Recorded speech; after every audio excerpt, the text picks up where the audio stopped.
So in this sparring video that I'm going to share with you, one of the things you'll notice is that we are in what's called an open stance or unmatched leads. That just means that the person I'm against, which isn't him, but he's going to demo with me. This is Killian. He just spent the last hour twisting me into knots in jiu-jitsu. So now I get to kick him and punch him a little bit.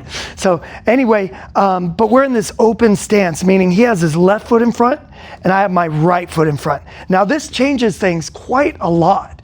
It's surprising how much. The three tricks that you're going to see me, or the three techniques I use a lot in this spar, is one, attacking the inside leg. This power shot here, boom, has a lot of power. Power shot has a lot of power.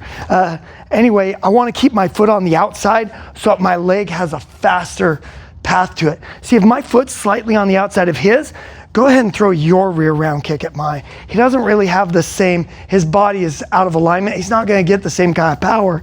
But if my leg is on the outside, I get a lot and it's fast. And I hide it with this cross. So I throw this cross and then land the kick. Throw the cross, land the kick. Maybe I get a 2-for-1 special and I land the cross too. But I don't think in the sparring clips, I think all of them is just I get that leg. The second is I move up the body. His liver is right there. So I've got two techniques I like to throw, two kicks. One is called an inverted round. It's if you think of like playing hacky sack, you're gonna go like this, and then your foot goes out. And I do wear shoes, so I use the point of my shoe, and I just pop it in. These kicks are like stabby kicks. They're not the typical like Muay Thai, like swing in like you're swinging a baseball bat. These are more stabby. I can also do it with my rear leg round kick. So I go here, so I stab that in to the liver. If you don't have shoes on, you can kick with your toes. I mean, it's the squishier bits. Or you can pull your toes back and hit with the ball of the foot. It's a little bit harder, and then the third one that you're gonna see is I use my lead hand. So if his guard is up and my guard is up, I'm just gonna extend your arm out just a hair bit so you can see this. His arm is kind of in the way of my arm right there. It's very hard for me to land a jab. So I need to invert my arm into a hook of some sort, whether that is a hook going up, which we call an uppercut, or a hook going horizontal. So what I do is I come in like this, so I can sneak around this arm like that. So you'll see me come in with my lead hand low, I come in like this, okay? If that doesn't land, a lot of times it doesn't, people will drop this hand to block, which I like, thank you, boop. So I come in with that uppercut, whop, and if he blocks, there's that cross. If he doesn't block, I get a 2-for-1. Pop, pop. Sorry. And if they're catching on to it, I need to change it up. Then I go horizontal on that. Okay. And notice I'm also again staying to the outside of that leg. I'm coming around here so that my cross is lined up with him, but his cross, I don't know if you can see the angle very well, but he's going to be kind of in this like twisted over the shoulder thing to hit me. So recap. Feint the cross, land the rear kick. Inverted round kick to the liver, rear round kick to the liver, and uppercut cross to the chin. Bye, bye, bye. So here I'm sparring with Nate. Nate is actually the son of one of my former members. So he came back to me, and I guess it shows I'm getting old, but he's like, hey, do you remember my son? I was like, oh yeah, that little guy. You know, he's a little baby at the time. And he's like, well, he's, I think 16 now, and very athletic, loves combat sports. He was boxing, if you can't tell. And so his dad wanted to get him training with me. So here we are. And so again, he has a boxing background, and you can see he's really savvy with his hands. However, kicks are new to him. So what you're gonna notice, I'm in a southpaw position, which is pretty typical in Jeet Kune Do, and he's in an orthodox position, meaning his left foot is in front and my right foot is in front. And so a lot of the tactics and strategies I'm going to use are based off that mismatch in leads, what's sometimes referred to as an open stance. So you saw me lead with a cross right there. That's a really good tactic when you're in that. Now, because he's a boxer, he's easier to get with his legs. So there I kicked his leg out and then chopped down on it with my other kick. So I love that combo where you kick with one leg and then immediately flip over and kick that same leg with your other leg. So it's a pop, pop. But, you know, he's my student. I don't want to just take advantage of him not really knowing what to do against kicks. So I throw them in there, but as I realize that, you know, he's more of a boxer, I play more of the boxing game with him just to make it a little more fun and competitive. Now, I love what he does right there. I call that taking the slack out in the spine. He came in with a jab cross and I leaned back from it. And so now I had nowhere else to go. So then he shot back in one more time with another jab and caught me flush. Now there again, see, I'm leading with my cross, which is not something most people are used to. They're used to the jab coming out. But when you're in that open stance or unmatched leads, that becomes a really good strategy. There's sort of an open runway for that cross. Now there we exchanged some body shots. I got another little leg kick. That I faked my cross and then carried the rear leg round kick on the end of it. There's that inverted round kick. So that might come from other styles, but as far as I know, that is a Jeet Kune Do unique kick. I've only seen it from other Jeet Kune Do guys, but I love to target the liver with that kick. And you're going to see it a lot because it works so good against unmatched leads. But here is the trick that I really want to point to. So there I threw a lead uppercut. And what I love about that is even if I don't land the lead uppercut, it often draws their front hand down. So one of the difficulties when you're in that unmatched lead, that open stance, is that their front hand is in the way of your front hand. And so I like to punch around that front hand. Instead of going straight in, I will lead with an uppercut or a hook. And sometimes I can get my arm to go around their arm. But if I don't, then it often draws their arm out to block. Okay, there's a little knee up the middle, again, because he's a boxer, he's not really used to that. So now I'm matching his lead. So I've switched stance. I'm going to switch back pretty quick though. But usually if I match a person's stance, if they're orthodox and I match, it's because I want to try and land that liver punch, which is exactly what I just attempted there. Didn't land it though. Go. So I'm back to southpaw. I throw that cross with my rear round kick on the end of it. There is a stabbing round kick. So it's often called a snap round kick, but I like to think of it as you are stabbing, and I went after the liver. So there's that uppercut again, uppercut to cross. If you haven't tried that, and you often face people in that open stance, give that a try. You're going to see me use that a lot. That is a bread and butter for me. There I tried to fake an uppercut and go into a cross, I think. It's hard to tell. And there I went for another oblique kick, inverted round kick. Didn't land it. I don't think he had his arm in the way.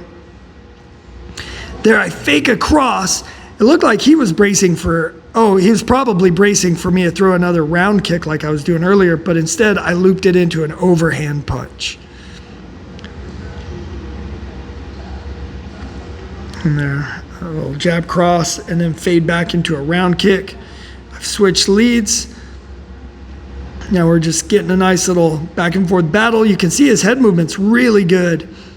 So there are a lot of shots that I failed to land because of his head movement. There I fake high with my cross and then drop low to land it.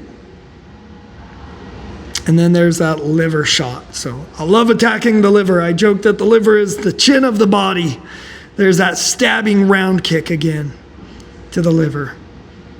So I like to pour it on.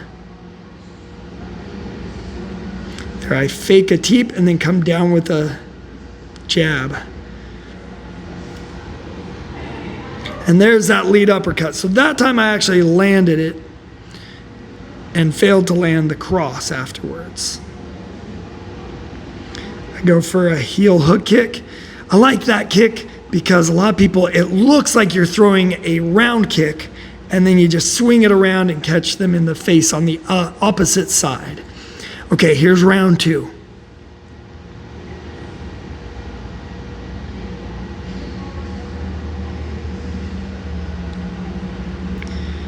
All right, nothing really happening yet. All right, there we go. So I shoot in with that double jab cross, miss the cross.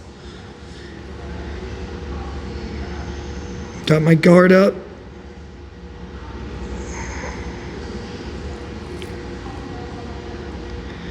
Just kind of letting him throw some stuff at me, just see what he throws. All right, there's that cross to rear round kick again. Beautiful slip of my cross. He slipped on the inside, then he tried to counter back with a loaded jab. There I throw a triple jab.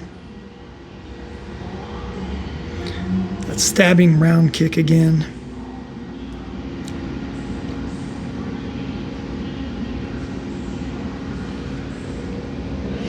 And there I call that my springboard cross.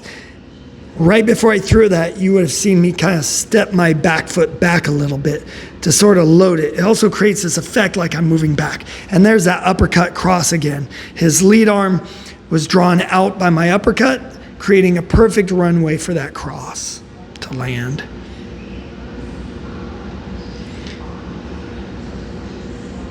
So there's that springboard cross. That time I used my kick to sort of preload that punch to give me something to spring off of. There I fake the teep, grab, I throw the knee, but he did a great job of angling, taking away my ability to knee because it crossed me over. So there I threw sort of like a rear hook or, well, yeah, like a rear long hook.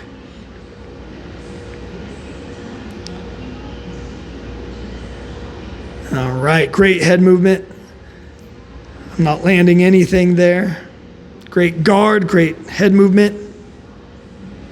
Speaking of guard, I know that my hands tend to go all over the place a lot. Oh, there I punch him, and this time I go for his back leg. So I give him time to try and shin block.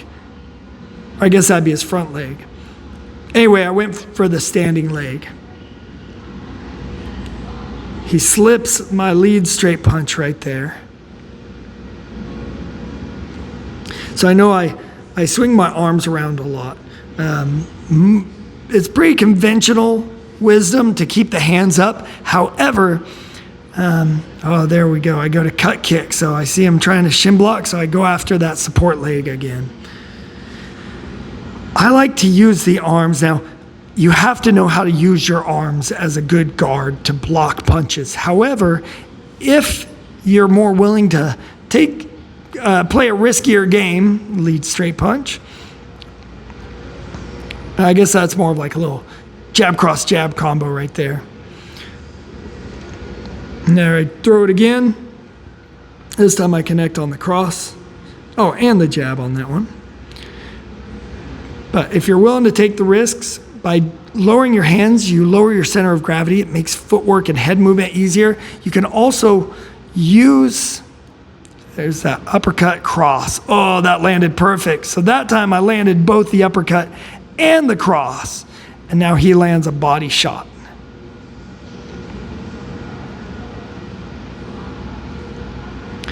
There I land a punch. Not really great one, just to the side of his ear. Okay, so I was saying about the arms. So you can kind of use the arms, I almost think as those like balancing rods that like tightrope walkers use to sort of balance. So I'll use my rear hand as sort of like a balance. And there's another springboard cross. And I fake high and then drop low, throwing that rear hook to the body. And again, another stabbing round kick to the liver. And then straight punch to the face.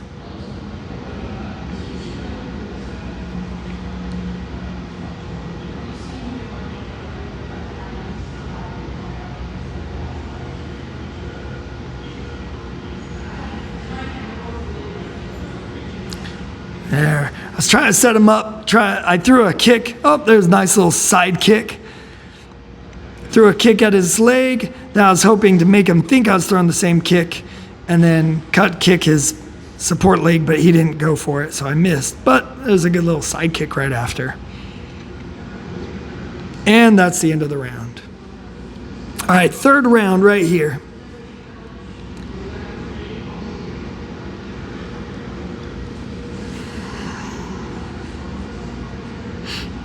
A lot of times I like to start rounds in a very defensive position just to see what people are going to throw. There, I intercept his round kick with a teep to the body.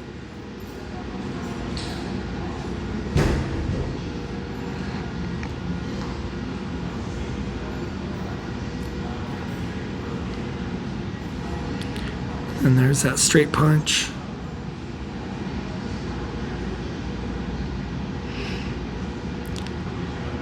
Even though Jeet Kune Do will use any techniques that work, there's that cross to rear leg round kick.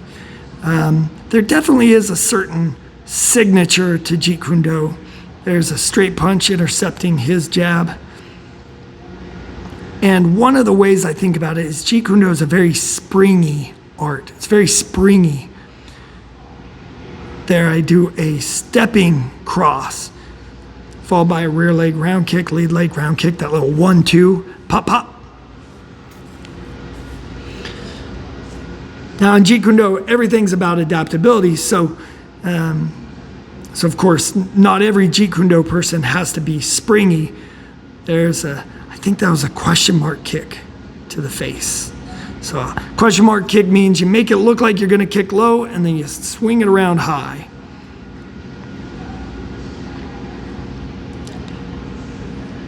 So not every Jeet Kune Do fighter has to be springy, but I do think of a lot of the drills and the training methodology as having the goal of making you a very springy fighter, very elusive. And you can maybe sort of tell that by some of the things that I attempt, as well as, I do land a decent amount of it too.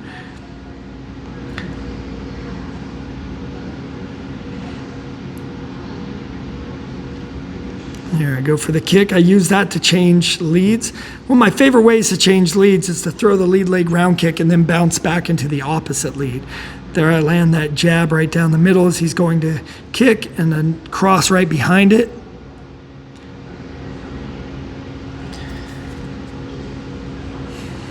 I can already tell I was getting ready to throw that inverted round kick. I think because I could tell that he knew what I was going to do, I tried to then use it as a fake to lift it up, which coils up your lead hand, allowing you to land a much harder jab cross. I go for that rear round kick to the inside. Circle, circle. That might be one of the first kicks he's thrown at me. I can't think of him throwing a lot of kicks. He's gotten a lot better since this. Oh, I might do that. Okay, so I did a switch step into a lead straight. I bet I'm going to go for the body soon. Usually when I start switching leads, it's because I want to go for the liver with my front hand, and so I need to hide that that's my intent. So I throw some other stuff first.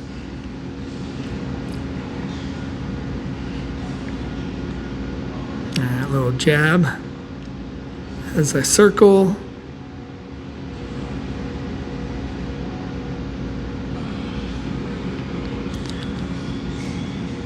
Oh, my switch leads as he is putting pressure. I go for the double jab cross, and there's that liver shot. He blocked it though, so it didn't really do anything. Beautiful block on his part. I go for it again, almost. Actually, I nodded, so maybe he did get me. Now he went for the liver shot. There I tried to fake a cross and then hook the body. Didn't land, but it made me at least slip. There's a rear uppercut to hook. The rear uppercut missed, but loaded me up great for that hook. So that's one of the things I love about, there's another little stabbing round kick, I think, or a teep. It's hard to tell from that angle. Lead straight punch to intercept his kick at me. But one of the things I love about uppercuts, there I go for a jut sow, so I try and put my hand on his arm and pull down to throw. Didn't land it, but this is the only trap I threw in the fight, so I wanted to highlight it. I forgot what I was saying. Oh well. Oh yeah, that uppercut, if people aren't used to seeing it. So that time I changed it. I led with a hook instead of an uppercut. But you can often draw that lead hand down just because, there's not a lot of great defensive options for that lead uppercut.